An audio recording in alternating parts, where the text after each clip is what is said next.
Это очень хорошо, что мы в последнее время стали так вот подетально, скрупулезно разбирать достоинства и недостатки европейского рынка. Я помню, единственная, значит, как бы сказать, форма обсуждения реформирования российского рынка газа, и пик это пришелся на 2001 год, это было разделение «Газпрома» на добычу и транспортную составляющую. Значит, вот эти 15 лет – это положительный итог нашего развития, и он был обусловлен тем, что в мире газовая отрасль очень-очень сильно монополизирована. Вы возьмите Америку, например, там город Нью-Йорк. Спасибо. Спасибо. Всего доброго. Город Нью-Йорк с населением 12 миллионов человек, практически как газораспределение, магистральные газопроводы и дистрибуция обслуживает всего 2 организации. Вы возьмите Германию, где каждый город и распределительные сети, и продажа обслуживается одной организацией. Вы возьмите Англию, в которой весь газ транспортируется по сетям одного собственника. И этот же самый собственник имеет сеть электроэнергии. То есть вот этот уровень монополизации в мире не уменьшается с годами. И поэтому разговоры о раздроблении «Газпрома» – это увод от обсуждения насущных вопросов совершенствования нормативно-правовых актов. Спасибо, но мы сегодня совершенно «Газпром» не дробили. Сейчас, одну минутку. Значит, я хочу сказать, что когда мы изучаем опыт Европы, а мы как специалисты по внутреннему рынку очень много занимаемся этим делом, мы обращаем внимание на первое. Идет очень большая работа по совершенствованию взаимоотношений в системе газоснабжения. Второе, это идет защита от монопольных действий Российской Федерации. Да. И третье, это идут те мероприятия, которые связаны с традиционным лоббированием местных строительных и инвестиционных компаний. Значит, поэтому я хотел бы сказать, что вот нас интересует в первую очередь это совершенствование взаимоотношений в сфере газоснабжения.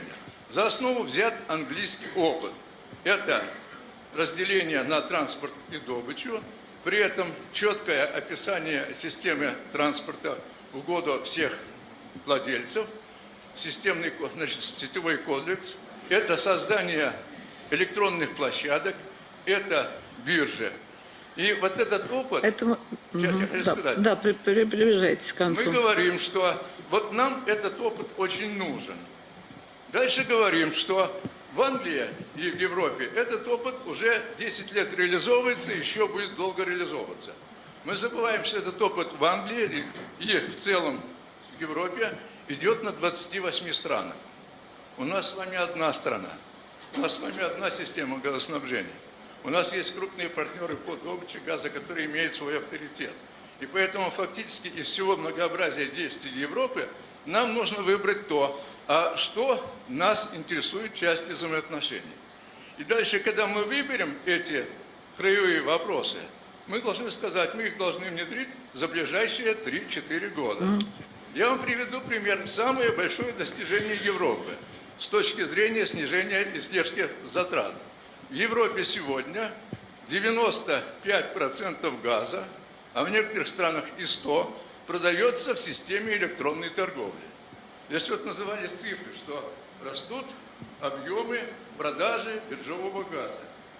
Это цифры связаны вообще с продажами, а не с поставками физических объемов.